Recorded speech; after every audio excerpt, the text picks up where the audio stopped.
আমার জানলা বের করে দিছি, কারণ এটা আমার একটা পোলা। সবচেয়ে বড় কথা হইলো আমার পোলারে নিয়ে আমার কি কোনো আবেগ নাই? আবেগ থাকতে পারে না? আমার পোলারে আমি বিয়ে করাবো, কথা নাই বার্তা নাই, তুমি তার কান্দে চলে এই বাড়িতে চলে এলা, এটা কোনো কথা? কেমনে মানবো আমি? কি আছে তোমার? তোমার বাপ মারা গেছে, তোমার ভাই আছে, একটা নাম তাও ডাকাইতে নাম, আর তো কিছু নাই। আমার পোলার লেগে আমি মাইয়া দেখে রাখছি, বিয়ে সেই জায়গায় দিব, তার কারণ আছে। ওইটা আমার একটা আবেগের জায়গা, আর ওইখানে বিয়ে করলে এত কিছু তোমার বুঝতে চাই না।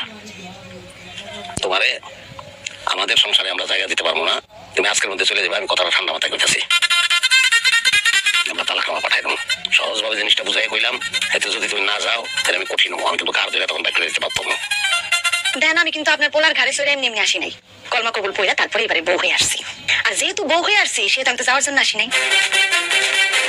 আপনি যদি আমার কোনোভাবে অপমান অপদস্থ করার চেষ্টা করেন অথবা আমার নির্যাতনের চেষ্টা করেন, তাহলে কিন্তু আমি নারী নির্যাতনের মামলা করবো না, সোজাই ফ্যামিলিতে পুরুষ নির্যাতন স্টার্ট করে দিব।